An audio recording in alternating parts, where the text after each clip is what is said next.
സംഭവിച്ചുകൊണ്ടിരിക്കുന്നത് മനുഷ്യത്വവിരുദ്ധമായിട്ടുള്ള ഒരുപാട് ഞങ്ങളുടെ നിയമങ്ങളെ, ഞങ്ങൾക്ക് ജീവിക്കാനുള്ള അവകാശത്തെ, ഞങ്ങളുടെ സ്വാതന്ത്ര്യത്തെ, ഞങ്ങളുടെ തൊഴിലിടങ്ങളുടെ, ഞങ്ങളുടെ വ്യക്തി സ്വാതന്ത്ര്യത്തെ, ഞങ്ങളുടെ ജീവിതത്തെ എല്ലാത്തിനെയും മാറ്റിമറിച്ചുകൊണ്ട് വലിയൊരു 2018-ലും 2019-ലും വന്ന ട്രാൻസ്ജെൻഡർ പോളിസി അതിലൊരുപാട് തരത്തിൽ ക്രിമിനൽ ആക്ടിവിറ്റി അടക്കം ഞങ്ങളെ പ്രതിചേർക്കുന്ന രീതിയിൽ, ഞങ്ങളുടെ സെക്ഷുവാലിറ്റി എല്ലായിടത്തും തുറന്നു കാണിക്കുന്ന രീതിയിൽ ഞങ്ങൾക്ക് ജീവിക്കാനുള്ള മാറി മാറി വരുന്ന സർക്കാർ സംവിധാനങ്ങൾ ഞങ്ങളെല്ലാവരും ബലിയാടാക്കപ്പെട്ടുകൊണ്ടിരിക്കുകയാണ് നിലവിൽ.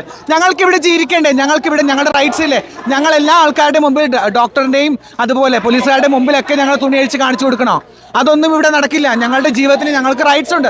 My body my rights. ഞാൻ ആ രീതിയിൽ ഇന്ത്യൻ ഭരണഘടനയിൽ ഞങ്ങൾ ജനാധിപത്യത്തിൻ്റെ കീഴിലാണ് ജീവിക്കുന്നത്. ഞങ്ങളാരും ക്രിമിനലുകളോ പേപ്പട്ടികളോ മൃഗങ്ങളോ പൂച്ചയോ അല്ല.